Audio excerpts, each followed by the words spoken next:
The focus of anyone who wants to 10x their business in 2026 should be to understand and how to implement skills correctly for AI agents. So if we come up here to customize, and then we come up here to skills, this is all within Claude. And then I think the skill creator skill that is from Claude is the best example of this. The best way of thinking of a skill is as though it is an SOP. It is a standard operating procedure that these agents can use over and over again. And within them is a main file, which is denoted as skill.md. And in this skill.md, you basically take the agent through the workflow of what you want it to do. The other parts of skills that are really important, which I don't think many people really understand, is that you can actually add agents to skills. So each one of these agents here within the skill creator skill are agents that the main skill invoker can call upon. So this agent here is an analyzer, which will go through and analyze the skill that has just been created against certain criteria that it thinks are important.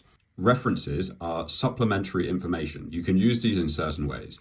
Two main use cases are what the output of a skill looks like and a rubric for how to decide whether or not that output is good. The other use case of a reference.md is to have inputs. So any inputs that you don't want to have in the skill.md, and there's multiple reasons that you would do this, but one of the big ones is that this document shouldn't be more than about 500 lines. So when this skill.md document is starting to get quite big, what you would do is you would pull out settings or pull out inputs and you'd put them in their own reference document. The other thing that you'd be able to have is scripts. So here, if I go under scripts, this is essentially like a list of tools that you can give your skill.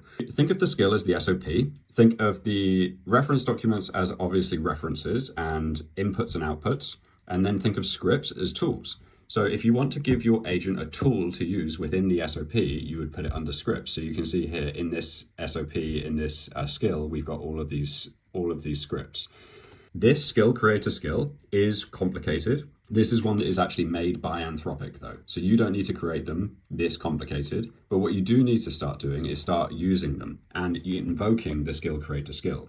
So if I go back to here and I go back to customize and I say, I'm just going to type now. Okay, so I've asked it to make me a skill for writing a blog post. Now what it will do is it knows that I want to write a skill. So it's going to read the skill creator skill, you see. So it's actually reading the skill.md and it's reading this skill creator skill, and then it's going to go through what this says. Again, it's like an SOP, and this one is made by Anthropic. There are genuinely almost unlimited use cases for use skills like this in semi-automatic and completely automatic agentic workflows.